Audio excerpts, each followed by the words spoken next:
Tá. Prof, This meeting is being recorded. prof, eu tenho só mais uma dúvida. Diga. Desculpa, eu posso fazer o seguinte, então, ao invés de apresentar os slides em si, eu posso apresentar o texto? Porque daí, para mim, acho que fica bem mais fácil. Pode.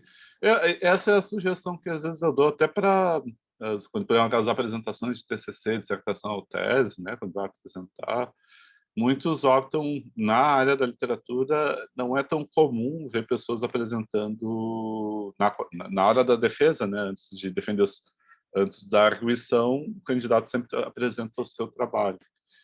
E, normalmente, na área da literatura, não se vê slides. Não é muito habitual. Na área da linguística, é muito comum. Então, aí o que eu sempre sugiro é fazer um roteiro, né? O cara tem lá o trabalho pronto, tem o projeto pronto, ou o cara tem a dissertação. Aí, dali, tu destaca os tópicos que tu quer apresentar, uma lista, né? Uma sequência organizada com os pontos centrais do que tu quer apresentar. E aí só fala, não precisa ter o apoio visual dos slides, né? Pode ter só o uso da oralidade. Aí a opção é com cada um, né? Eu sempre dou as alternativas. Tem gente que tem que apresentar com slides, só apresenta o texto a partir de um roteiro. É isso. O que, às vezes, o que eu reparo não tem gente que chega para apresentar e aí, às vezes, aí eu tenho a tendência a ver que não funciona muito, não preparar o roteiro. E aí começa a virar as páginas do projeto e vai falando. Porque aí não tem a pré-seleção, né? Porque não tem a estruturação daquilo que vai dizer. Então, é só mais um conselho, assim, mas a escolha do modo de apresentação é de cada um. Né? Eu acho que não dá para... não estipularia um padrão. Minha tendência é não fazer isso. Pois bem, então, a aula de hoje, hoje é sobre, né, um dos capítulos do livro Leitura e Autoria, Planejamento em Língua Portuguesa e Literatura, da Luciene Simões, Joyce Ramos, Diana Mark e Ana Marisa Filipowski. Esse capítulo é um livro didático que é voltado para os anos finais, né, do ensino fundamental. Tem várias coisas, eu acho, muito produtivas, inclusive ao ensino médio. Só que ele é um livro didático, eu diria, sui generis, né? Porque desde a sua abertura aparece uma construção coletiva, o uso da primeira pessoa do plural, e que vai apresentando, inclusive, o próprio processo de construção do livro, né? Desde como se reuniram para ir confeccionando, debatendo, discutindo, até a elaboração final, né, das etapas e da apresentação de dos exemplos de projeto. Então, ele é uma construção coletiva, e isso, por si só, já é peculiar, e lá pelas tantas aparece que ele é uma construção que foi feita a partir, inclusive, de conversas da realidade de Porto Alegre, da realidade de escola municipal do município de Porto Alegre, voltado para uma realidade muito específica, a partir do qual, inclusive, debatem, definem temas interdisciplinares que vão ser eixos organizadores, né, de trabalho voltado, tem um livro ambicioso, voltado para a escola. Né? Então, por exemplo, o tema do ambiente como um tema que percorre as 4 séries e que tem um filme, que é o Ilha das Flores, que é visto pelas 4 séries, sexto, sétimo, oitavo e nono ano da escola, e vira um tema geral. Então, se tem um âmbito de planejamento amplo, né, de organização de conjunto. Tem concepção, né? Vai apresentar concepção de educação para a vida, né? Formação de cidadania, né? Eu acho que tem algo muito claro e que é uma formação que pressupõe, né, as condições para que alguém, nessa formação até o final da escola, voltado para né, uma espécie de situação transicional voltado para que aquele aluno, ao final, ao concluir o seu curso, ele possa exercer a cidadania e já exerça enquanto estudante, quer dizer, não é só algo para fazer depois, mas é para fazer e aprender fazendo na própria escola, né? E aí que vem os conceitos, né? O conceito que eu acho que é crucial, até mais do que de fruição, é o de autoria, é articulado ao de leitura, quer dizer, assumir a própria voz, né? Ter a sua própria condição de se expressar e de se colocar. Então, tem uma série de pressupostos, eu não vou elencar aqui, eu fui relendo o livro e vendo, assim, ele é todo muito articulado, é muito bem montado, mas eu vou só destacar alguns pontos. Como disse para vocês, a ideia é que hoje seja uma aula breve e depois a gente tenha tempo para falar, né, com quem quiser dos projetos. Eu quero só destacar alguns pontos, né?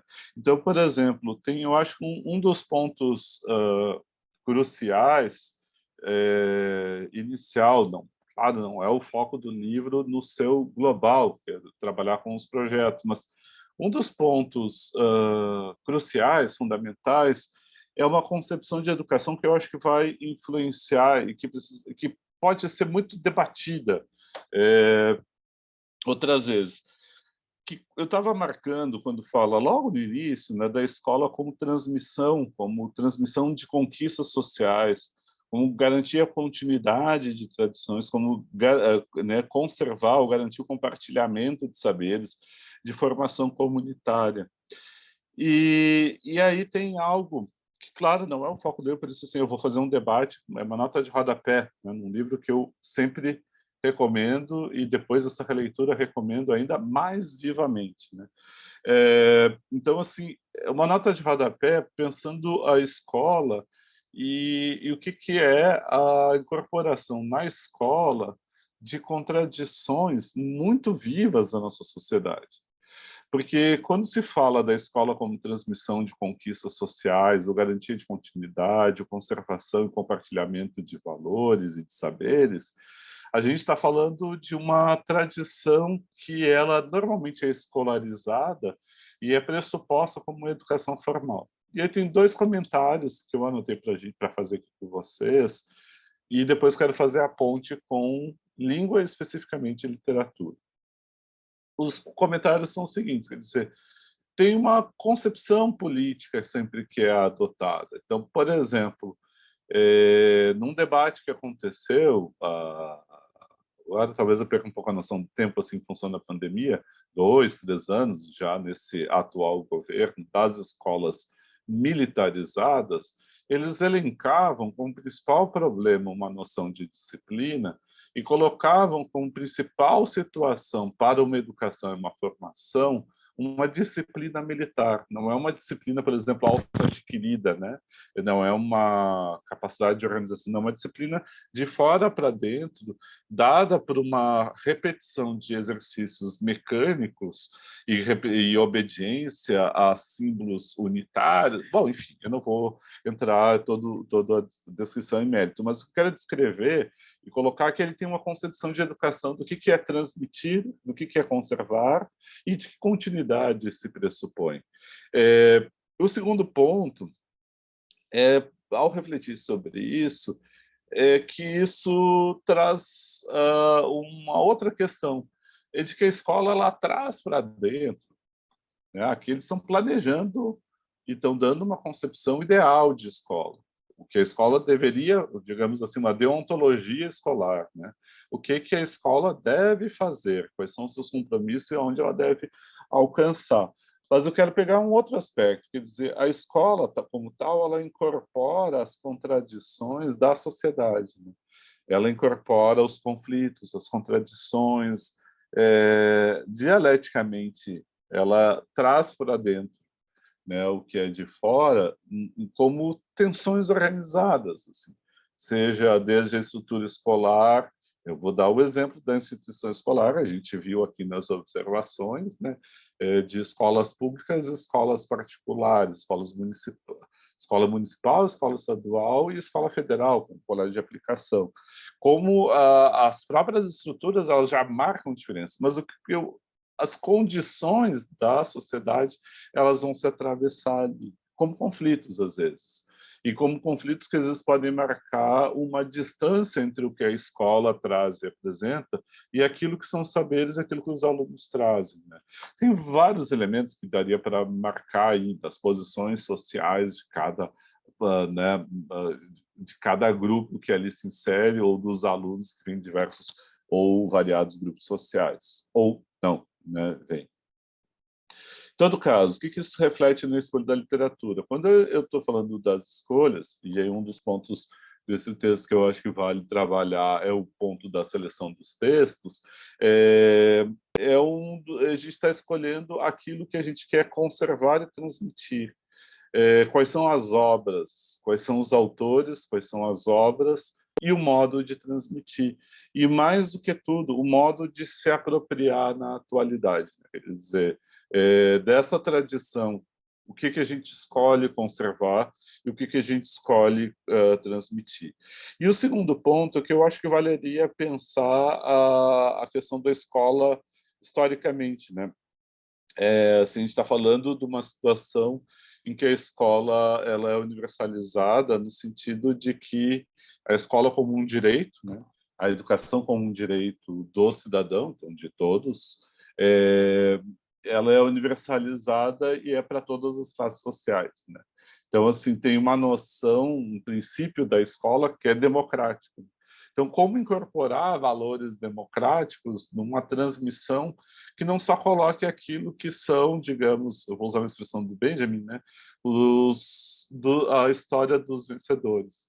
Como é que a gente consegue olhar nesses monumentos de cultura que a literatura traz, aquilo que foram dos vencidos, das dificuldades, derrotados, como é que a gente incorpora a diversidade, etc, etc.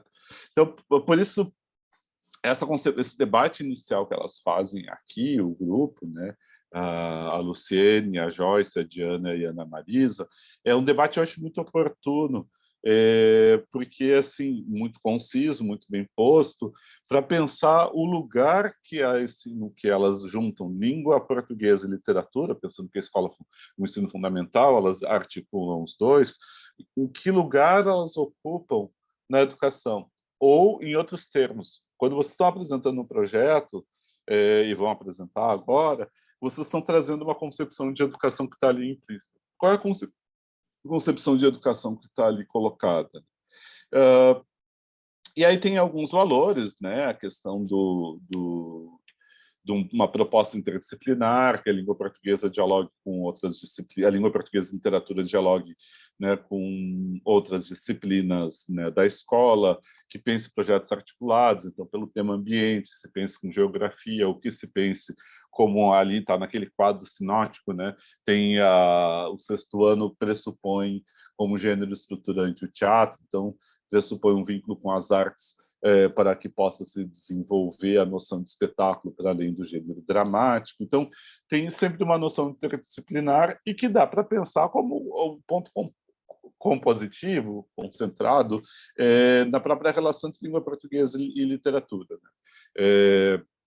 Que elas propõem de modo integrado aqui, mas a gente sabe, por exemplo, dentro da tendência das licenciaturas, da nossa licenciatura, de que há uma tendência muito forte, muito marcada, de haver especialização. Então, aos professores mais especializados na linguística e na língua, e aos professores mais especializados na literatura, nos estudos literários, teoria, crítica, etc. E há uma cisão, e ainda há um grupo que mais se dedica às línguas estrangeiras. Então, a tendência da formação muitas vezes cindida, e essa articulação ela é uma tarefa. Ela é uma tarefa que se coloca e é um propósito, né, na composição de fazer que os problemas, né, a serem enfrentados na escola sejam resolvidos de modo interdisciplinar, né? E aí, o segundo ponto que eu quero destacar, estou vendo assim, destaquei só alguns pontos, né, dessa abertura, aí já entra no outro capítulo, que é pensar um segundo aspecto, que é o componente, a língua portuguesa, literatura como componente curricular, né? E aí eu acho que tem um aspecto que eu acho importantíssimo destacar, né? Que é a questão do trabalho com a linguagem propriamente dita, né? Eu estava aqui fazendo na releitura do livro, fazendo as anotações, quer dizer, a questão da leitura e da escrita como central.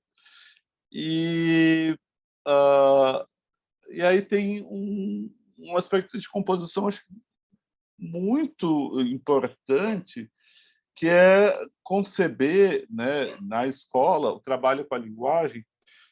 Digamos assim, esse é um trabalho formal, não é o aprendizado e o uso cotidiano da língua, é um uso no processo de escolarização. E aí, vou marcar, assim, eu acho que são 3 dimensões, né, que está posto aqui.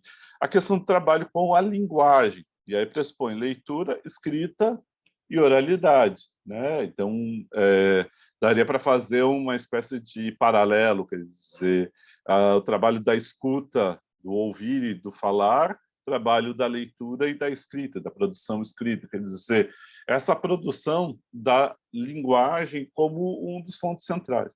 Aí, considerando que isso muitas vezes é uma tarefa posta para a disciplina de língua portuguesa e literatura na escola, quando é uma tarefa de todos. Considerando, vou fazer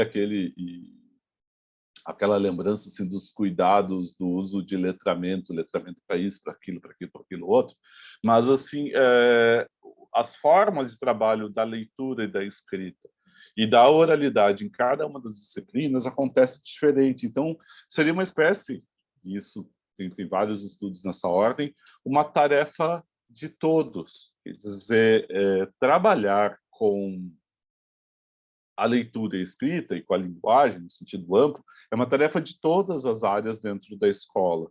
É um compromisso. Esse é o primeiro ponto.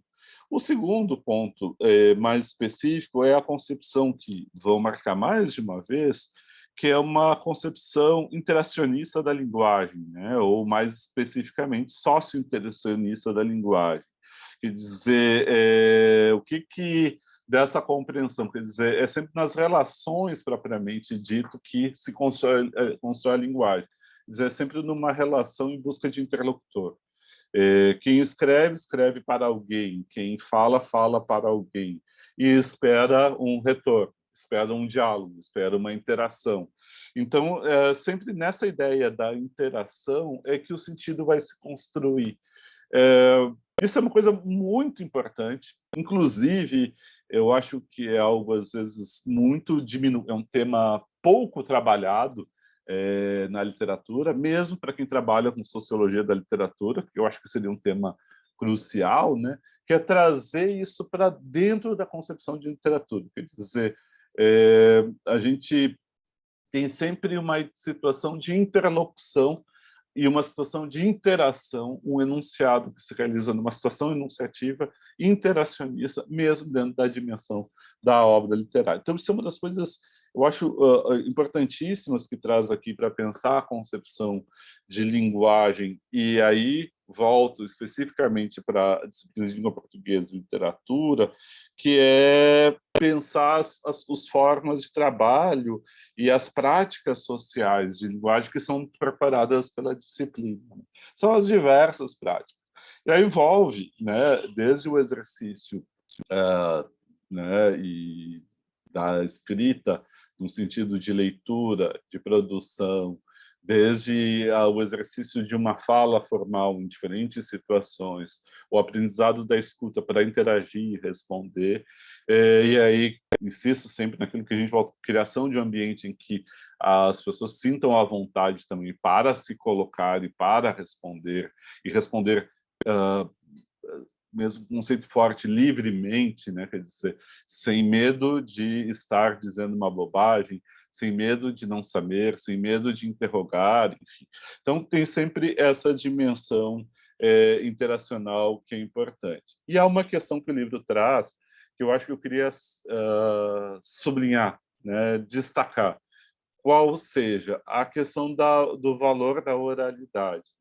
Há uma tendência muito grande na escola, isso vem de uma tradição que é justificada, que é a ideia de que é o texto escrito, a palavra na página impressa, a página no manuscrito, a página impressa, talvez a letra e a palavra agora no formato digital, mas é o texto que transmite, carrega um saber ao longo do tempo e vai sendo transmitido. Quer dizer, a gente recolhe e vai se passando de geração em geração. Então, uma tendência de valorização muito grande da palavra escrita, né? E que tem a sua razão de ser, porque era onde se sedimentava um conhecimento que ia passando de geração a geração e que dava uma sensação não, dá permanência. Inclusive, a gente pode pensar isso a contrapelo, quer dizer, pensar naquelas textos, naquelas obras que desapareceram e que sobraram só fragmentos, né? Seja a gente pensar nas tragédias gregas, seja pensar na Biblioteca de Alexandria, mas assim, o que a gente tem é a ideia de um saber que é transmitido pelo texto. Aqui, ao pensar o trabalho com a linguagem, incorporando a oralidade, e aí mais uma vez lembra a Cecília Bajur, né, o Ouvir Entre Linhas, tem algo que é resgatar as práticas de oralidade, como situações em que se exercita, né, a fala em diversas modalidades, e também se exercita a escuta. Quer dizer, há uma potencialidade das relações, né, de situação de oralidade que podem ser desenvolvidas. Destacando, né, vou destacar só 2 exemplos, mas podiam ser inúmeros.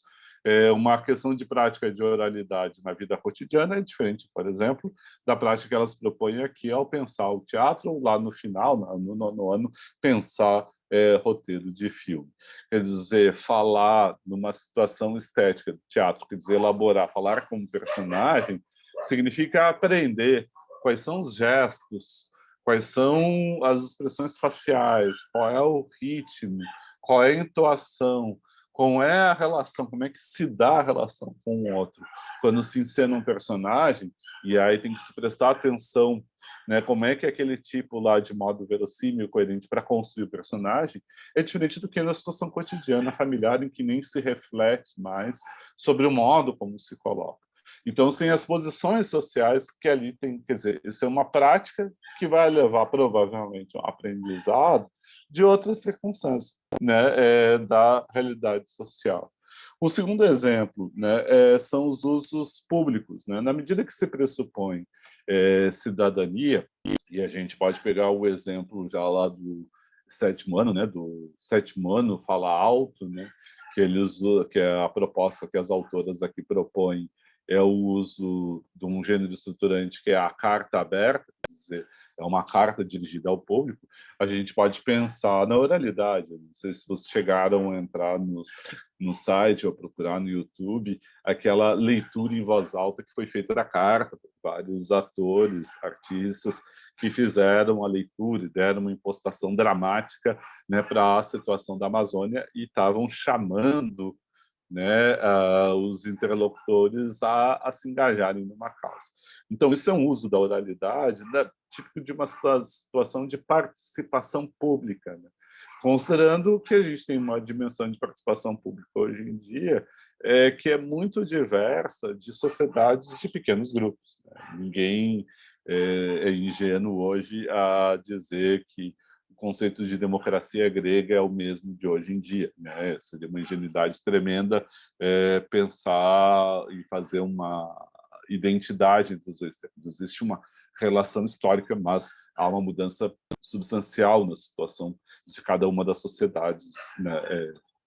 Enfim, não vem o caso aqui, mas, em todo caso, a ideia é que sempre é uma palavra pública. Lá, numa ideia de ágora, para um grupo de cidadãos que excluíam mulheres, né, excluíam escravizados, excluíam uma série de figuras, só tinham um grupo de homens, ali o uso da palavra pública tinha um valor muito grande. Hoje, usar a palavra publicamente ganha uma dimensão de falar, às vezes, muitas vezes, no caso desses aqui, para não se sabe exatamente quem. Pois bem, esses são, eu acho, os pressupostos, né, e depois entra o projeto. Né. Só fazer uma interrupção, eu tinha visto aqui, né, o comentário, agora eu queria só incorporar, né, que o Guilherme fez da questão do ensino gramatical, E quando eu olho aqui para o projeto, aqui, essa modalidade de projeto, a questão do trabalho com a gramática propriamente dita, né? Aí tem várias reflexões. Eu sei que vocês têm uma cadeira, então não quero entrar demais nisso, né? Eu sei que você tem uma cadeira no curso, eu acho que é no terceiro ou quarto semestre, se não me engano, no terceiro semestre, né? Acho que o Valdir, a Carmen, não sei quem mais dá a disciplina aqui no curso de letras, mas que é a visão crítica da gramática, né? Então, eu sei que vocês debatem ali muito intensamente, né? Né, assim, todo o processo de composição das diferentes gramáticas, o que é a própria categoria, etc. Eu ainda não vou entrar nisso, nem devo, né? Mas, em todo caso, assim, essa articulação, que eu vou deslocar um pouquinho, fazer um deslizamento, né, de gramática para a língua portuguesa, ela aparece muito viva na discussão das reflexões linguísticas, quer dizer, o aprendizado, né, gramatical, ele aparece através das práticas a serem realizadas, tanto de leitura e aí de observação e análise do texto lido, quanto na parte de produção e de escrita, considerando sempre um dos elementos que eu acho essencial, né, do capítulo que aqui eu tinha destacado para a gente falar, que é o ensino e avaliação, sempre considerando a avaliação, quer dizer, sempre considerando aquilo que o professor vai observando no texto e chamando atenção para o seu aluno, né, sobre a sua escrita, né, para que ele possa pensar a elaboração, né, dessa escrita e as regras próprias da escrita,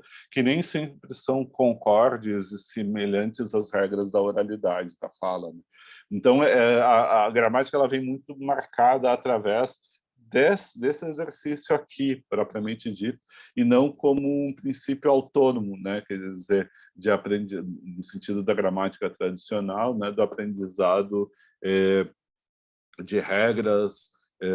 Vou pegar o exemplo assim, de regras de colocação pronominal, né? Desde pensando já no âmbito, né, da fonologia, morfologia, entrando propriamente na sintaxe, né? Talvez um parênteses, até estava, né, a disciplina que eu dou aula amanhã é brasileira B, né? Então, aí reliu, a aula vai ser sobre o escrivão Isaías Camilo. E aí tem um momento que é do jornal, sobre jornalismo, então um roman à clé, né, um romance de chave, que o Lima Barreto faz uma crítica muito ácida, né, acerba mesmo, assim, dos jornalistas, inclusive muito criticado por isso na época. E uma das figuras do jornal em que o personagem trabalhava era a figura do gramático, que tinha escrito um volume de 30 páginas sobre colocação pronominal. E aí ele faz um comentário, né, de que cada gramático acaba tendo opiniões diferentes, quer dizer, porque muitas vezes a gramática, né, eu recomendaria eu não vou lembrar o nome, eu acho que é Maurício Guénère, acho que é isso, Linguagem, Espírito e Poder, que ele mostra como existe na concepção de gramática uma concepção de poder, né, de querer dar uma ideia de que existem regras estruturadas fora do tempo, fora da história, fora das condições sociais e fora do uso, regras do uso da escrita fora. E aí, como sendo regras que são só aprendidas para ser aplicadas, ele mostra que não é assim, né? Existe uma tendência de estabilidade da escrita, mas que tem essa variação bastante acentuada, né? Enfim, mas assim, então essa é uma relação que eu acho sempre difícil, mas é sempre uma relação que está marcada até pela escolha de projeto que é feito dentro da escola e é especificamente dentro da língua portuguesa e literatura como componente curricular. O outro tópico que eu queria, né, aqui destacar com vocês quando vai apresentando propriamente os planos de trabalho, e aí a gente vê aqueles quadros, eu acho que são muito ricos esses quadros que o livro apresenta, né, se organizando todo o conjunto, com sugestões de leitura, etc. Tem um dos aspectos centrais a escolha não só de um eixo temático, e de um problema, né? Isso é um dos aspectos centrais, quer dizer, tem um tema no projeto. E dentro desse tema tem um problema a ser resolvido, um problema a ser apresentado, uma questão que organiza o conjunto, né? Digamos, tem uma questão que é aglutinadora, né? Ela vai em torno da qual vão se organizar aí a sequência de tarefas, inclusive a produção dos alunos e as leituras que são selecionadas. Então, tem um processo de aglutinação a partir daí. Isso seria bem factível, por exemplo, pensando sei lá, um curso de literatura. Até eu fiquei exercitando, para falar a verdade, a partir da cadeira que eu estou dando, que é muito mais próximo da Brasileira B, de ter um projeto. Quer dizer, eu posso olhar ali, eu dei 2 projetos, né, articulados, e pensar, por exemplo, naquela Belle Époque tropical, né, do início do século, pensar o lugar dos excluídos na literatura daquele período ali.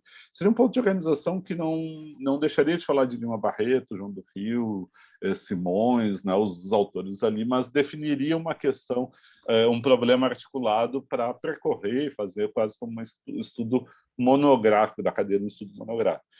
Só como exemplo, mas o que eu quero colocar, quer dizer, pensar um problema é pensar uma questão importante. E aí tem um dos momentos cruciais do livro, que é o do planejamento e da seriação. É, é apontado algo que eu acho importantíssimo, que tem tudo a ver com os nossos 2 últimos encontros anteriores, que é conhecer a sua turma, conhecer o seu grupo, saber dos seus interesses, daquilo que eles já sabem, um ponto de partida para fazer o planejamento. Então, provavelmente, esse planejamento que elas fizeram aqui, as autoras, é a partir do que tinha da escola, das escolas municipais com as quais elas trabalharam, observaram durante alguns anos, e aí escolheram ambiente, escolheram como problema saneamento básico, né? E o lugar que ocupa nesse debate. Claro que isso aqui, elas cuidadosamente dizem o tempo inteiro que é um exemplo. Eu diria que é um ótimo exemplo. E dentro dessa condição, quer dizer, a primeira coisa é conhecer. E não é só conhecer a realidade social, mas às vezes conhecer dentro da faixa etária os focos de interesse, o que faz, o que não faz, o que lê, o que não lê, condições tem. Se vocês repararem, o livro ele se organiza, né? E aí, ao pensar o fundamental ser 7º ano, na fase mais concreta, que é o momento, tá provavelmente pressupondo, né, as crianças na faixa etária em que ainda não chegaram à lógica abstrata, ainda está numa lógica concreta. Aí o 8º ano é que vai começar a entrar numa dimensão mais de capacidades de abstração. Então, você tem todo um cuidado que vai do conhecimento dessa realidade, conhecimento dessas turmas, dessa escola, desses alunos, para pensar o planejamento. Isso muda bastante, quer dizer, aquilo que é o planejamento do professor, e há um protagonismo aqui também do docente, né, e dos docentes, do pressupondo do grupo, que é esse planejamento voltado para isso. E aí há o tema que eu destaco muito vivamente, que é da questão de língua, que é a questão do gênero do discurso, né? Que percorre aqui, eu acho que tem um bom momento aqui, da página 70 em diante, do livro, em que vai ser apresentado o gênero discursivo dentro dessa concepção de linguagem socio-interacional, né? Então, por exemplo, diz assim: quando interagimos, sempre estão implicados interlocutores agindo conjuntamente para atingir um propósito, localizados num tempo e no lugar imediato, sociocultural e histórico. Ou seja, numa interação verbal, sempre estão colocadas as seguintes perguntas: para quem, onde, quando. A escolha e a interpretação dos modos de organizar a linguagem são sempre coordenadas por essa pergunta. Os exemplos são os mais diversos, né? Então, aqui, nesse momento, já tinham dado outros exemplos em outros momentos anteriores, de várias ações práticas que são articuladas com gênero discursivo.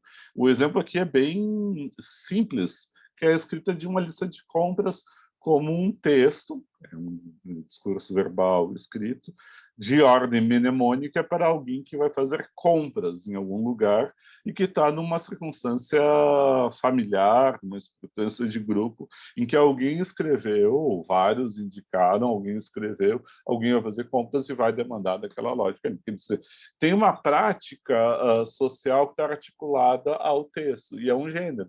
Esse gênero pode ser, inclusive, literalizado, né? Pode ser ficcionalizado, melhor dizendo. Gênero de listas. Tem poemas que trabalham com isso, tem conto, tem aquele conto que é antológico, citado e recitado. Recitado é terrível, mas, enfim, é citado, é repetido.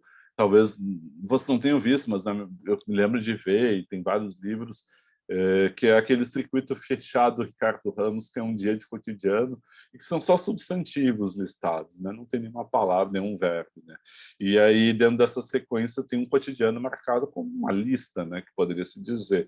E assim também tem poemas, e por aí vai. Quer dizer, um tipo de composição, um tipo de gênero discursivo, ele acaba ligado a uma série de práticas sociais. Isso está indo de um gênero em primeiro grau, né? A referência fundamental aqui é o Mikhail Bakhtin. Então, assim, é um gênero em primeiro grau, um gênero ligado a práticas sociais e a situações concretas, né? Sócio-históricas, num determinado lugar e tempo.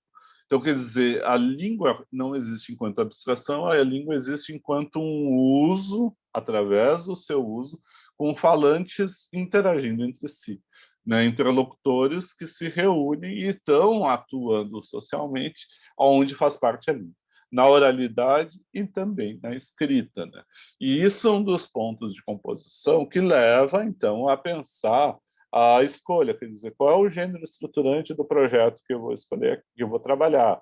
Então, é o teatro, né? O gênero dramático a partir de um tipo de composição de problema.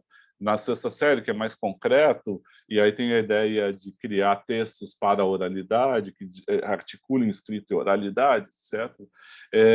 A carta aberta, que é o do sétimo ano, é a reportagem, que é do oitavo ano, é o roteiro de filme no nono ano, ou seja, existe um gênero estruturante que aqui está pensado e que é aquilo que vai, seu ponto de partida, que vai levar à produção dos alunos e que vai dialogar com esse tema ou esse problema que elas estão lançando aqui. A partir daí é que vem as escolhas dos textos, né? Dos dois temas, que é ambiente e identidade. É que vem dos textos literários, né? E aí vem a seleção dos outros textos, e aí tem a marcação, né, daquilo que vai ser lido e do como vai ser lido e que tarefa de sala de aula, né, vai ser marcado a cada vez, né?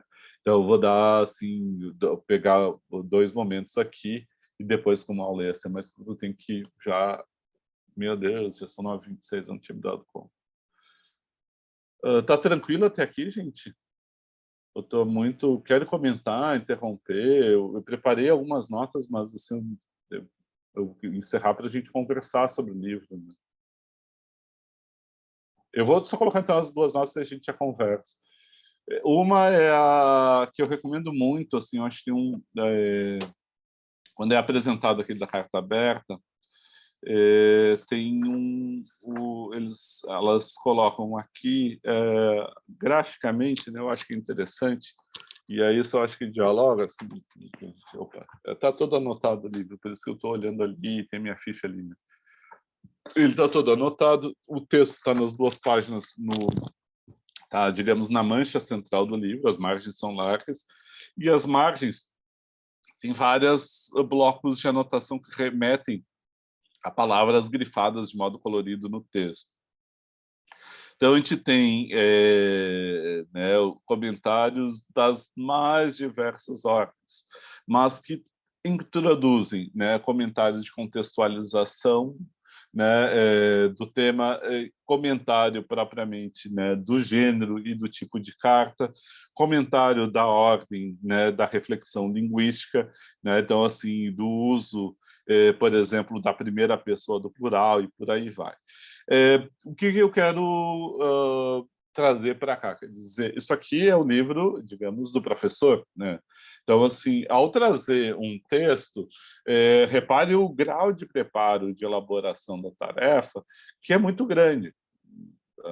Na realidade, elas vão comentando sempre aqui que tem que sempre pensar a realidade e situação escolar de cada pessoa, né? Tem gente que dá aula em 3 escolas, né? Então, assim, sei lá, às vezes 10 turmas, 12 turmas.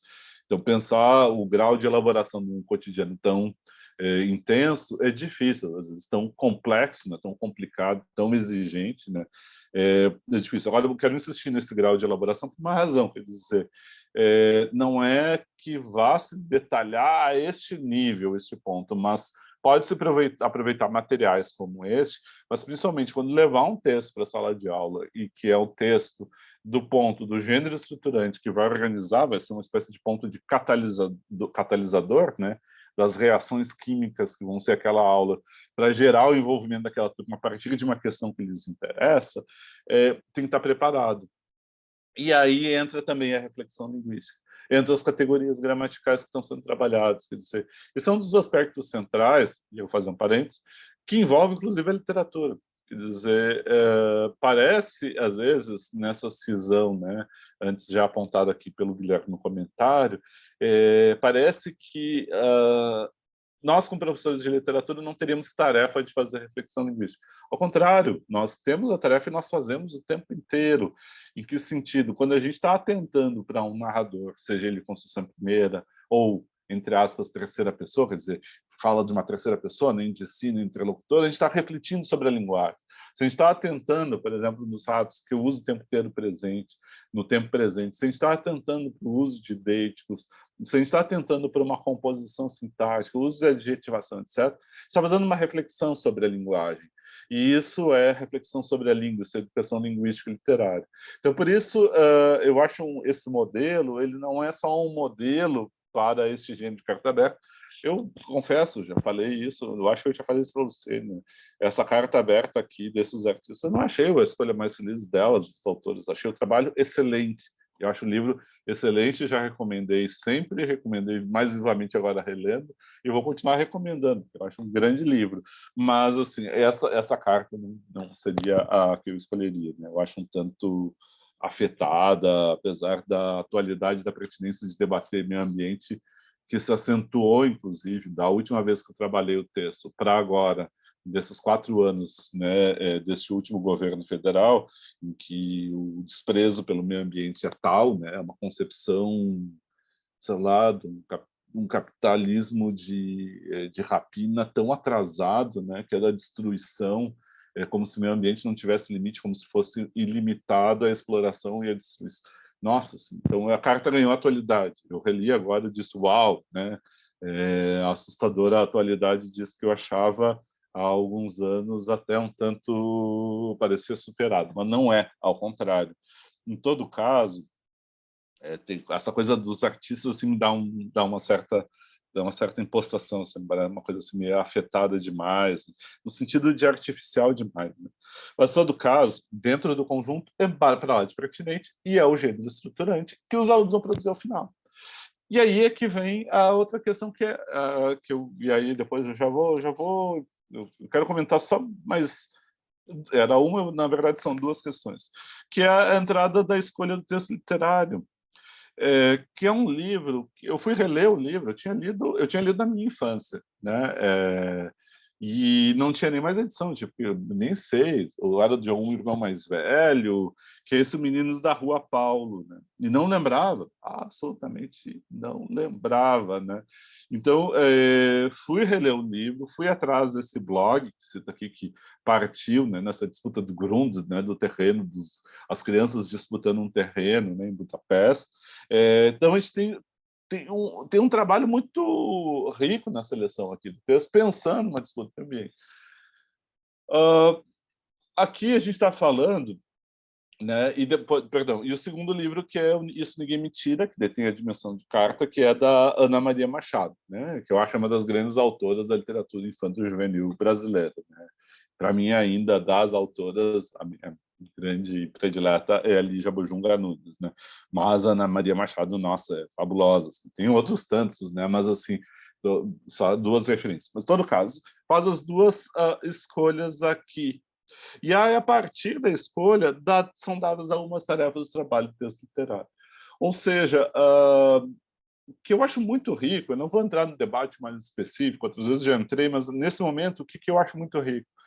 eu vou deslocar um pouco do livro, né, Meninos da Rua Paulo, para um esforço do projeto, qual seja, trazer uma obra literária para a leitura dos alunos pressupõe trazer algo que está articulado ao tema do projeto, ao problema a ser enfrentado, ao gênero, aquilo que eles vão produzir, e está articulado a uma sequência de tarefas, de leitura, que pressupõem ou podem articular engajamento dos alunos, né? Então, assim, trazer um texto literário é tentar relacionar com a atualidade. Eu vou pegar por outro caminho, eu já referi hoje, eu vou continuar referindo sempre, né, que para mim a referência é o Walter Benjamin, no conceito de história dele, que ele usa, por exemplo, arrancar a tradição ao conformismo, né? Então, para mim, isso é uma concepção para pensar a história literária, quer dizer, não há uma história de exaltação de grandes monumentos, mas é arrancar o conformismo, é atualizar. Em outros termos, quer dizer, não é só uma exaltação de uma história que se encerrou, dos grandes monumentos vencedores, mas ver aquilo que tem de tensões, aquilo que tem de complicações. E o que é esse atualizar? É trazer para as condições atuais, e no caso específico, né, da situação de uma sala de aula em 2022, é conseguir articular aquilo que veio da história com temas da atualidade. Exemplos de história literária são inúmeros, né? Por exemplo, o Barroco foi redescoberto e revalorizado mais ou menos no início do século, ali, mais ou menos, né? Muito num diálogo com o expressionismo, né? Quer dizer, o Barroco foi muitas vezes visto como uma má realização estética a partir do ponto de vista clássico.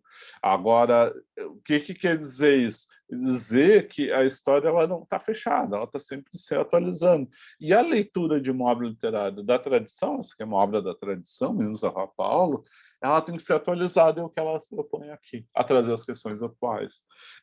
Então, assim, esse é um dos pontos, eu acho, cruciais para pensar o trabalho com a literatura em termos de realização. O último ponto que eu quero destacar é o ponto da avaliação, que aí tem a questão dos... que eu recomendo ali a página 130, 131, né, que vai discutindo, por exemplo, vai discutindo os descritores, né, para avaliação. Então, assim, qual é o propósito do texto? É uma carta aberta. Essa carta aberta, eu vou ler ali, é uma causa, uma reivindicação explícita. A causa apresentada revela-se instigante, busca a solução de um problema pontual, busca apoio. Então, ou seja, aqui nesse movimento, né, dos descritores, se define, né, aquilo que são os parâmetros para avaliar o texto. E aí volta aquilo que aqui é bastante usado, eu vejo o pessoal do estágio, me lembro que a Luciane sempre usava muito, e a Margarete também na língua inglesa, que é pensar assim, qual é o recado, quer dizer, qual é a concepção de língua portuguesa e de aula de língua portuguesa que eu passo através do projeto que eu estou apresentando e tento trazer para a realidade da sala de aula. Quer dizer, assim, qual é o recado que eu dou? Então, essa avaliação ela é nesse sentido de diálogo, quer dizer, está sempre se dirigindo, e agora não no sentido amplo do recado da língua portuguesa, mas do professor em relação àquela tarefa do aluno. Está dialogando, está interrogando, para conversar com ele sobre especificamente aquela composição que ele havia feito. Então, assim, eu acho muito importante esse conjunto. Confesso para vocês que ao reler, né, o livro, e aqui eu estou dando assim 1/10 das anotações, acho, talvez menos, assim, porque eu fiz uma escolha de só alguns pontos para trazer hoje, mas confesso que da próxima vez eu provavelmente eu vou trazer esse capítulo, o livro, o capítulo bem para o início do semestre, né? Para assim, logo depois, tem o roteiro de projeto, a gente discutir esse livro aqui. Porque eu acho que ele orienta as outras leituras, né? Ele organiza aquelas leituras até no sentido de debate. E traz alguns problemas também para nós, que pensar uma aula de literatura, por exemplo, no ensino médio aqui especificamente, como é que seria a partir deste modelo aqui lançado, né? Então, acho que bastante rico para quem ainda está no processo de elaboração do projeto, né? Vai ganhar mais uma semana. Eu recomendaria uma olhada com atenção para alguns aspectos. Em especial, tenho sempre destacado o aspecto da avaliação, né? Pela seguinte razão. Normalmente, dos projetos que eu tenho visto até agora, muitas vezes a avaliação é confundida com a tarefa avaliativa, né? A pessoa faz um projeto muito, muito bom mesmo, mas chega na parte da avaliação e diz, e eles vão escrever um texto para ser a avaliação, né? Eles vão escrever uma redação, vão escrever um resumo, eles vão escrever uma carta, vão escrever um diálogo, enfim, não importa. Só que a questão da avaliação quais são os... E aqui tem, né, esses descritores, referências, aquilo que você quer avaliar e como que você vai interagir, né, nessa avaliação com o grupo de trabalho.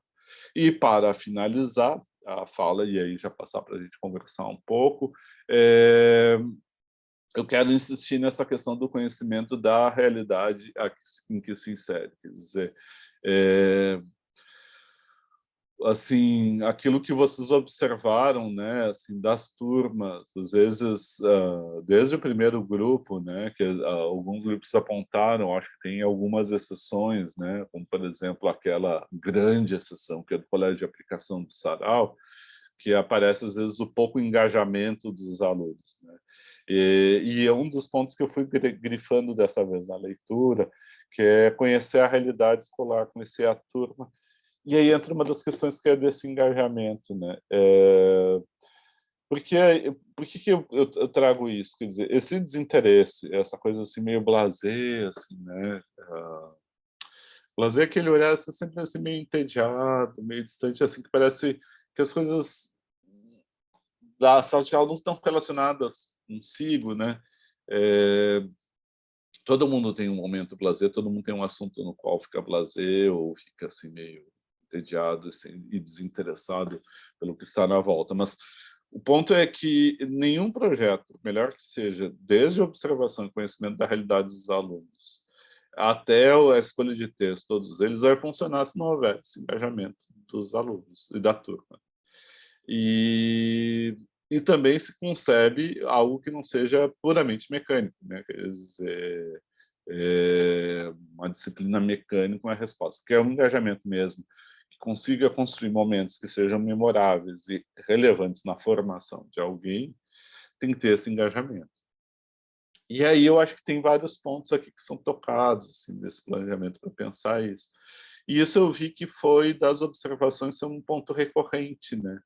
Então, o que se concebe mesmo como educação, se é formação mesmo, oportunidade de formação para esses estudantes, que consiga que eles se engajem e consigam ver pertinência e sentido, né? A significação ela é fundamental para dar engajamento, assim, ter sentido numa prática é fundamental para que haja engajamento, não mecânico, não puramente empenhado, né? Mas que seja mais articulado, mais orgânico. Não precisa ser visceral, mas assim, uma coisa em que a pessoa realmente esteja presente naquele tempo, naquele momento, naquela tarefa que realiza. Como ler, escrever, né, falar, ouvir, são fazeres, são práticas, estar engajado é fundamental, né? Então, por isso, eu acho que esse livro ele dá várias pistas importantes para pensar isso, né? Gente, foi uma apresentação incompleta, mas assim só destacando alguns aspectos desse livro dessa vez, assim, né? Tentando fazer um pouco mais curto. Ficou incompleto, mas espero que possa ter sido pertinente, né? E que aí agora fica para a gente conversar um pouco. A palavra é de vocês. Pode ser sobre o projeto de vocês, como atuar no projeto de vocês, como fazer, né? É a palavra de vocês.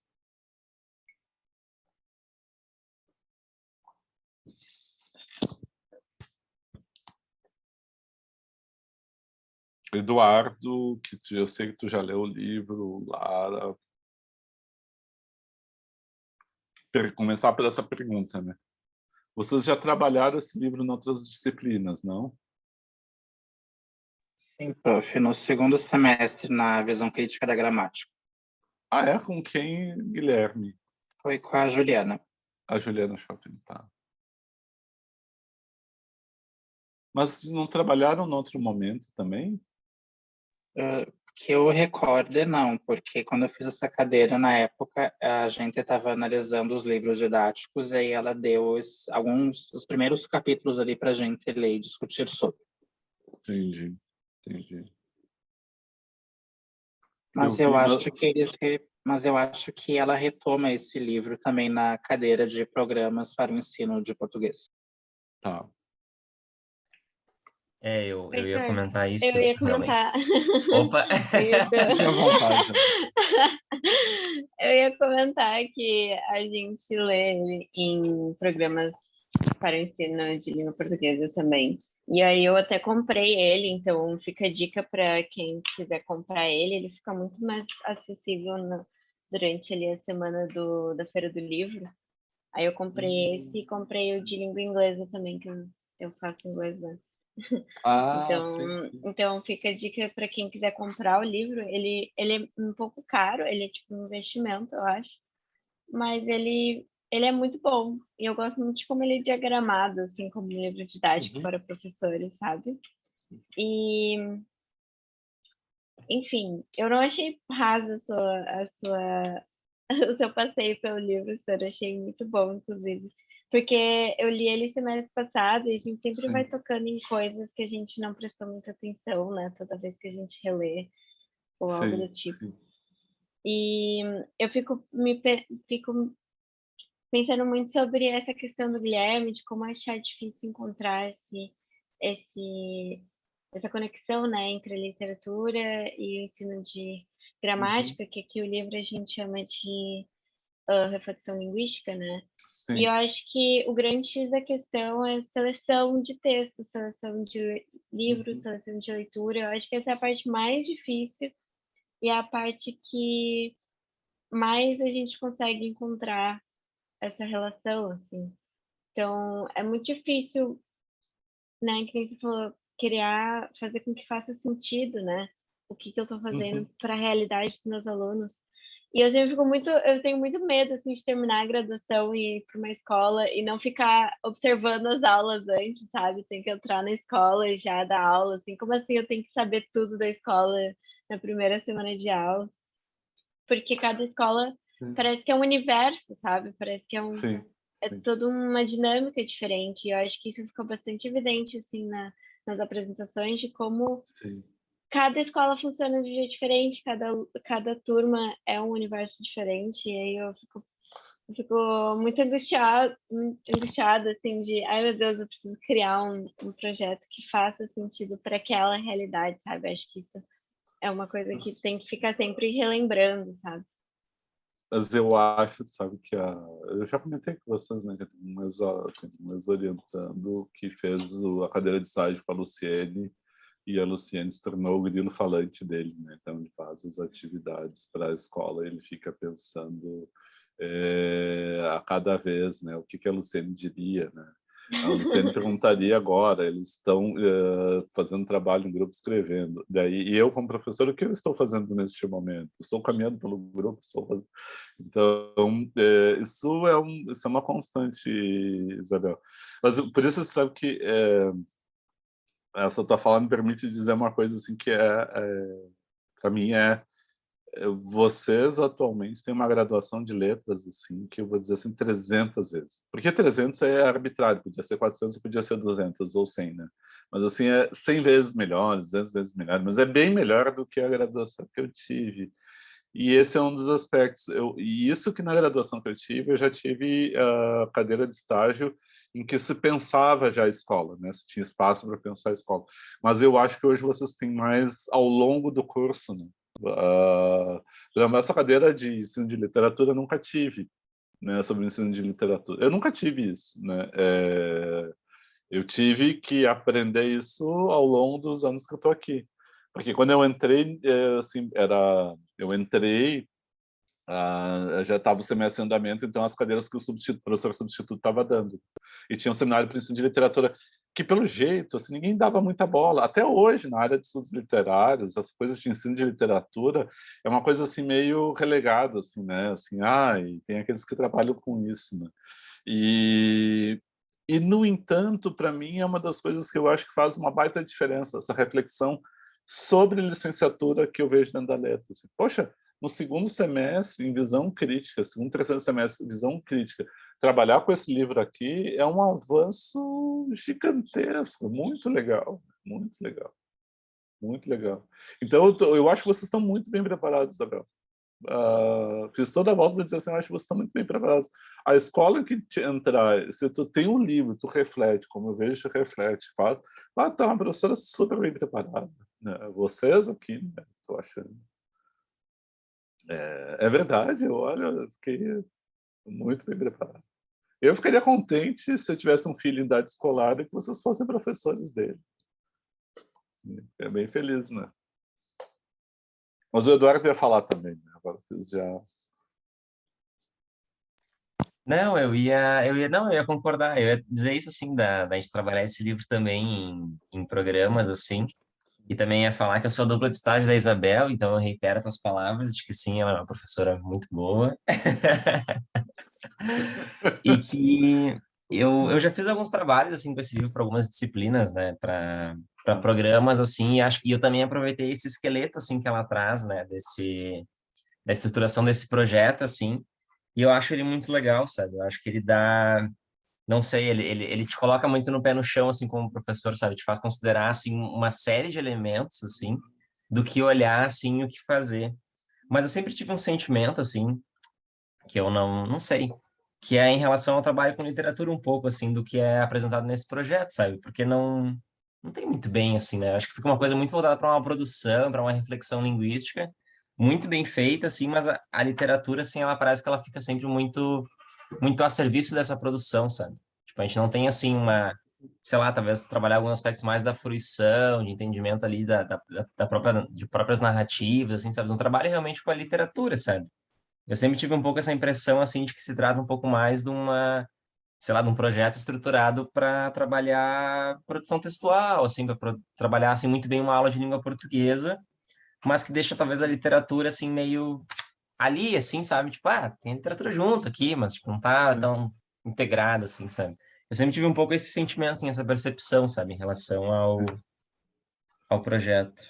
Sim, sim. Alguém, o que vocês acham, Isabel, Lara, não sei se querem... Porque eu tendo a concordar contigo, assim, que isso é uma coisa que eu vejo que aqui é referido, né, citado várias vezes, que o ponto de partida que chegou nesse livro começa lá no trabalho em grupo dos referenciais para o Estado, né, e aí ele vai sendo elaborado e chega aqui. E já lá eu achava, né, a própria concepção da literatura que é dada, eu achava que podia ser mais integrado, né? Tem toda a razão. O que inclusive, eu acho que poderia ter, assim, ter vários caminhos para pensar isso. Por isso que eu digo assim, eu acho que ele nos coloca um problema que é pensar a aula de literatura a partir dessa noção de projeto. Eu acho que esse é um problema chave. Porque, assim, eu vou te dizer que enfim, tem várias questões aí articuladas, né? É, eu, eu acho que são várias questões articuladas para pensar a questão de uma aula de literatura. Assim, o ponto de partida que eu vou dizer, assim, eu acho que tem pena que não está aqui, foi... não... Como é que era o nome dele? Ricardo... Aquele que apresentou a aula do Colégio Americano de Literatura, Acho que foi o Pedro. Pedro, tá? Da escola... Perdão, não devia dizer o nome da escola, alguém lembrou isso, ele tem que evitar o nome das escolas, e eu se esqueci, desculpa. Mas de uma escola particular, uma aula de... Não deu nome de professor, enfim, pelo menos está preservado. Que é uma aula muito tradicional, né? Então, assim, se eu olho para aquela aula, e não é tradicional no bom sentido, é uma tradicional, acho, no sentido conformista, para falar a verdade, né? Que é ver modelos de concepção do modernismo, vanguardas, modernismo, Mário, Oswald. Então, é uma concepção assim, de ter um saber pronto lá atrás a ser reconhecido. Então, digamos assim, tem uma concepção de ensino de literatura que a gente sabe que está insuficiente. Nem forma leitores, nem permite realmente um conhecimento de literatura, no sentido de integrar um conhecimento da realidade da sociedade, a ter uma perspectiva mais crítica, nem leva a relacionar com a experiência de fruição de outras artes, né? Então, eu acho que a gente tem um problema colocado. E a gente tem isso pega dois problemas extremos. E o outro problema extremo, que é o uso da literatura de modo meio aleatório, né? Assim, então, é uma obra literária, vocês vão ler e depois a gente verifica a leitura, vocês contam a história, fazem um resumo. Então, assim, o que aqui é apresentado é um movimento no sentido de tentar integrar, né? Quer dizer, trazer a literatura para o lugar da educação da educação literária, né? Qual é o lugar disso, né? Então, por isso eu acho que eu não vou dar os vários caminhos, assim, que isso que tu tocou é a coisa que mais me incomoda. Então, tu tocou naquilo que para mim eu acho, digamos assim, uma ferida viva, né? No bom sentido daquilo que tem que ser cuidado, ter atenção. Esse é o problema, essa é a questão. Se eu dissesse para nós, assim, usando a lógica do projeto que eles articulam aqui duas coisas no livro, né? Que é a educação para o projeto e a educação para o problema, né? Então, assim, tem um projeto feito e tem a questão de ter um problema a ser enfrentado. Eu diria que se a gente fizesse pensar a disciplina, por exemplo, se eu der a disciplina semestre que vem, não vou dar semestre que vem, só ano que vem, só daqui a 2 semestres, que ainda vai ser esse ano. Mas, assim, se pensar por essa lógica, um problema seria esse. Qual apresentaria a disciplina, roteiro de projeto, esse livro, e aí o problema para organizar a disciplina? Qual é o problema? Qual o lugar que a literatura ocupa? Como pensar um ensino de literatura que seja, ao mesmo tempo, uma prática, né, que envolva tanto ler quanto responder, que tenha atitude responsiva, que integre a atualidade, que não aliene leitura da produção. Como é que é uma aula de literatura nesse centro aí? Porque aqui eu achei, por exemplo, eu reli o Meninos da Paulo, hoje eu não reli, né? Para a aula de hoje eu não reli. Eu reli o livro mesmo, mas não reli nem o da Maria Machado, né? Nem o do Ferenc. Mas, assim, eu acho que ficou muito reduzida a leitura. O livro tem mais coisas do que está aqui posto, né? Ele foi reduzido à questão, né? Mas isso eu acho que é do Ferenc Molnar, né? Mas eu acho que é um nó, eu acho que são nó a gente ainda enfrentar, acho que isso aí não tem ainda, a gente não tem, por isso eu acho que ainda precisa acúmulo, né? E do outro lado, aquilo que a gente discutiu lá do letramento literário, das aulas de literatura, eu confesso que eu já falei para você, a gente discutiu quando falou do letramento, né, que eu achei aquilo uma resposta que me pareceu mais interessante a primeira vez que eu li, mas relendo neste ano para a disciplina, assim, eu acho que está muito distante, né, do debate de letramento que está na linguística aplicada, né, aquilo sair do debate de competências e discutir para práticas sociais. Eu acho que está muito distante. O que estava falando da questão da fruição hoje, Eduardo, Guilherme, eu vi que vocês comentaram ali. Não, que eu fiquei pensando muito, assim, nessa palavra realmente, assim, e de como é difícil também a gente dar de como é difícil a gente dar um recado, assim, de que a literatura, ela também pode ser algo prazeroso, sabe? De que a literatura não é necessariamente só trabalho, não é necessariamente só produção, assim, sabe? De que a gente pode ler por um prazer, a gente pode, sei lá, discordar de um livro, pode concordar com o autor, enfim, pode sentir realmente prazer, como algo gostoso, algo bom de ler, assim, sabe? Algo que mais que nos entretém, né? Mas que é algo que também, sei lá, é realmente prazeroso, sabe? E de como é difícil a gente fazer isso, assim, a gente dá esse recado, assim, com trabalho e com literatura, sabe? Porque, enfim, pensando também aqui nesse do projeto, assim, a literatura ela fica muito relegada numa coisa do trabalho, né? Enfim, a gente leva a literatura para a sala de aula para trabalhar ela, assim, e é muito difícil a gente trabalhar esse aspecto da fruição, sabe? Eu lembro que nesses últimos, acho que nos últimos 2 anos, assim, o Ismael, eu falei, tive mais contato com o Ismael, assim, que a gente estava fazendo parte do mesmo cursinho popular, e ele falava muito sobre essa questão, eu achava isso muito interessante, sabe, de como levar a literatura, assim, para o contexto de uma educação popular, para também destacar o aspecto da fruição da leitura, sabe, de ser algo, que, pô, e pensando também num cursinho, a gente tem toda a pressão ali do vestibular, né, Sim, dessa leitura, assim, que, sei lá, é uma leitura sim, extremamente fechadinha, assim, para o vestibular, ela acaba sendo uma leitura mais limitada, né, porque, enfim, as possibilidades de trabalho, sim. elas ficam limitadas ao que é cobrado na prova e tudo mais. E a literatura também fica com essa ideia de, tipo, é mais uma coisa para eu fazer para passar, sabe? Mais uma coisa, assim. E ele falava muito sobre trabalhar a fruição para os estudantes, sabe? Eu achava isso muito legal, achava isso muito, muito interessante, assim. E Só que aí eu me lembrei, assim, só que tem uma coisa aqui da fruição, uma coisa que da fruição estética, né? É, do fruir, né? Eu acho uma das grandes questões, assim, né? E assim, eu pegar modelos vivos, naquele sentido de partir e conhecer da turma de onde está, a gente tem duas situações que eu acho assim, eu pegar duas grandes indústrias, que é a indústria dos jogos e a indústria que agora tem dos streamings das séries e minisséries, que volta e meia assim, tem uma série lançada e vira o grande tópico do Twitter, né? A maioria dos posts é sobre a série e é sobre a personagem que ela fez. Não, as pessoas se engajam como se fosse vida real, né? Então discute o destino da personagem. Eu me lembro, eu era pequenininho, era criança, às vezes na casa da minha avó de noite, meus pais trabalhando, e aí eu me lembro da minha avó, uma tia que morava com eles, uma tia-avó, discutiam a história e o destino das personagens como se estivesse falando com as pessoas. Daqueles assim, fulana, escuta o que o Beltrano vai, não vai aí, isso é perigoso, não faça isso, ele não presta, eu disse, ele não discutiu com as personagens como se fosse vida real. Por que que eu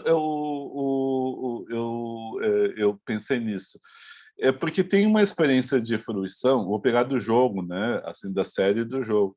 O jogo é uma atividade de repetição, né? A gente sempre joga de novo. Claro, tem toda a explicação, aquela psicológica, psicanalítica, de dizer é ótimo do jogo que eu sempre posso voltar e voltar de novo. Assim como as crianças, por exemplo, escutando contos de fadas, sempre escutam de novo. Mas muitas vezes eu já vi adolescente furioso, porque perdeu, chegou, estava quase ganhando, conseguindo superar um desafio. Não sei se era jogo de obstáculo, corrida, desafio, enigma, habilidade. Mas o que eu quero dizer é que tem algo de fruição que envolve N experiências e sentimentos que existem. Eu acho uma tarefa pensar até chegar à leitura. Assim, essa coisa da língua, do estudo da escrita, é uma coisa do campo de estudos de escrita, é uma coisa que me interessa bastante. Por quê? Porque a escrita tem um grau de abstração, em termos de enunciado, que abstrai, por exemplo, quem fala e quem escuta. Abstrai o contexto do aqui e agora da comunicação. Por exemplo, na interação viva, a gente tem, assim, se a gente está numa sala e aí conversa com alguém, tem vezes que a gente vai lembrar daquela conversa anos depois, porque sentiu um aroma semelhante àquele ambiente.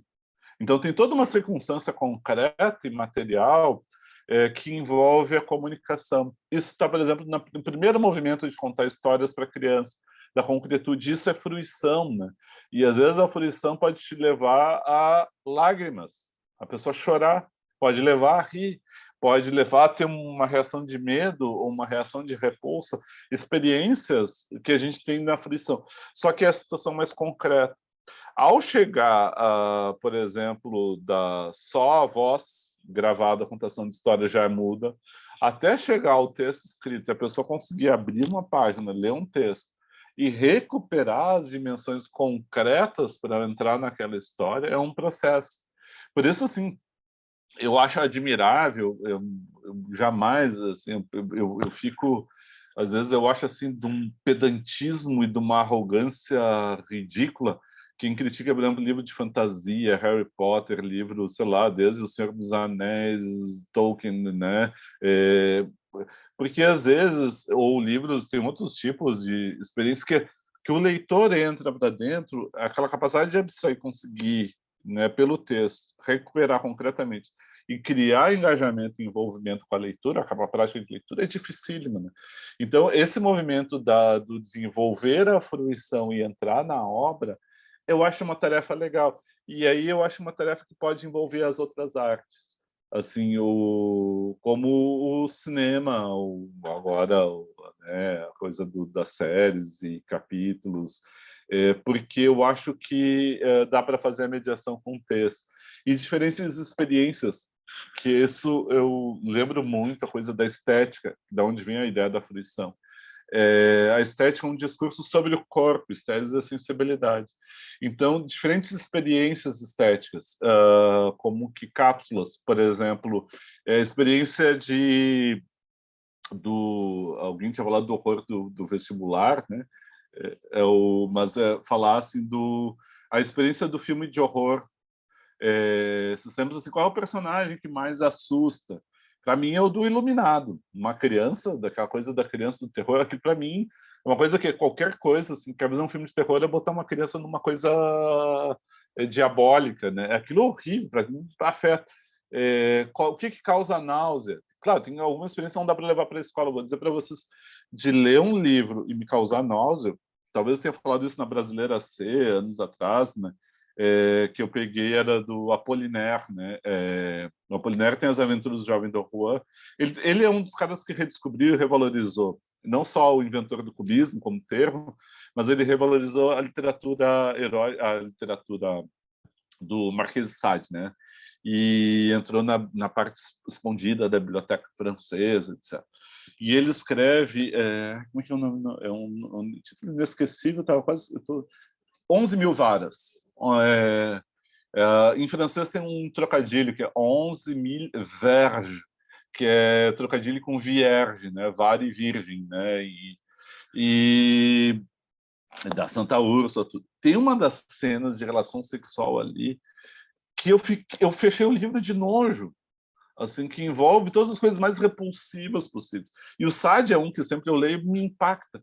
O que eu quero dizer é que a literatura ela tem esse impacto sensível.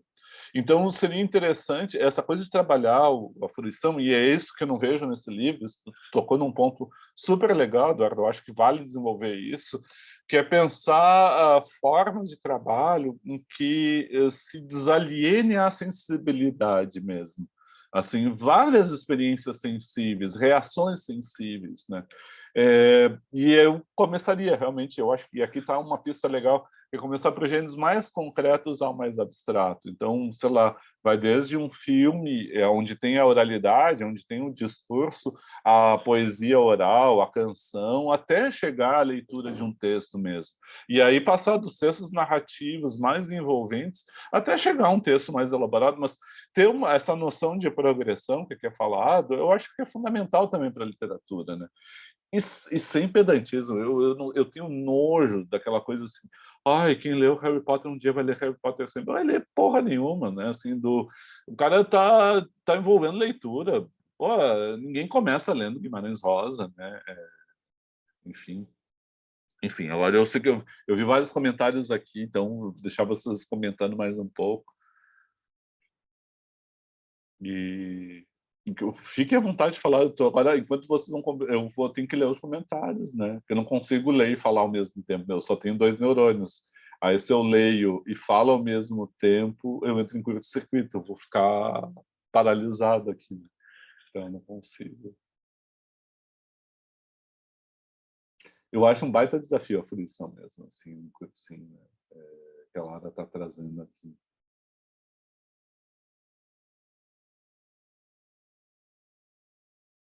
Sim, aquela cena, nossa, Guilherme, a cena do ensaio sobre a cegueira, nossa, é impactante. Ah, a Valéria foi, tá? É que já tá na hora. Sim, eu acho interessante essa coisa das cenas, os recortes de cena. Assim, eu dar um exemplo, assim, quando eu faço projeto de ensino de crítica literária, né, projeto CNPq lá tem que fazer, e uma das coisas que eu já há anos vem me preocupando, isso desde uma vez que assim de dar uma cadeira na especialização de ensino de literatura, perdão, de literatura, né, brasileira, e aí era metodologia, e aí muitas vezes a gente vê projetos de literatura que diz qual é a metodologia? É uma pesquisa bibliográfica que lê livros e blá, blá, blá. Isso não é metodologia, isso é qualquer outra coisa, é só dizer que eu vou ler, né? Então, isso é a metodologia, estou lendo. Então, pensar o que realmente é a metodologia de ler e que eu acho que tem a ver com o ensino. E aí tem, nesse comentário do Guilherme, tem algo que é precioso, porque que é o recorte de cena, que não precisa, assim, isso eu digo como crítico, né? Assim, eu não tenho como falar de um romance de 500 páginas, às vezes, sei lá, vou pegar As Ilusões Perdidas do Balzac, eu vou ter que recortar cenas, né? E aí esses recortes de cenas são os pontos catalisadores para poder comentar o livro inteiro. O que isso pode ter a ver com o ensino?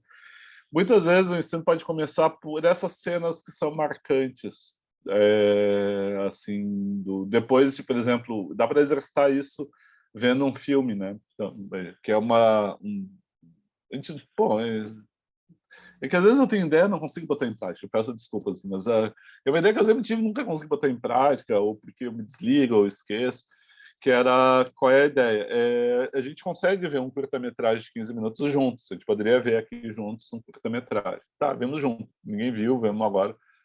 Esse é um exercício estético. Em que sentido? Que depois a gente vai conversar sobre o filme que viu, assim como poderia ser a leitura de um conto, né? Ler um conto em voz alta só com a experiência da escuta. O que acontece? A leitura ela acaba e continua depois nos comentários, porque assim muitas vezes alguém vai me fazer ver uma cena de um filme ou perceber e ver uma cena escrita de um conto que eu não prestei atenção. É um pouco aquilo que você estava comentando da releitura do livro agora, da Luciene, Joyce, Diana e Ana Marisa, que na releitura a gente presta atenção em coisas que não prestou atenção antes. Então, assim, a gente está relendo pela voz do outro. Isso é uma experiência estética interessante, no seguinte sentido, muitas vezes a nossa memória se coloca a partir daquela cena que nos foi marcante por alguma razão, né? E aí, essa é uma das cenas também que eu acho. Quando tu falou, eu fiquei lembrando, né? É uma das. Assim, eles se congregam todos naquela situação e as relações de poder. Eu acho um dos livros. Chega a beira o pessimismo aquilo, assim, né? Porque assim, o pior da sociedade se reafirma ali dentro, né? Quando estão todos ali, aquela cegueira. E a mulher do médico ainda enxerga, então aquilo vai torna mais, parece mais cruel, assim, né? Enfim, eu acho interessante, né? Interessante esse debate. O que talvez assim, se pensar especificamente, né, situações de prática mesmo para pensar a literatura, fazer uma mediação entre essa proposta de prática e uma proposta que tenha a centralidade da literatura, né, mais explicitada, né? Eu acho que talvez seja essa tarefa para uma próxima edição da disciplina e já agora para os projetos de vocês, né?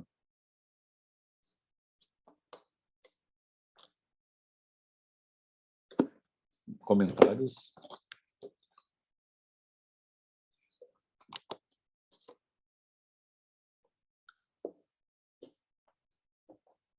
Então, eu vou parar a gravação aqui, encerrar a interromper.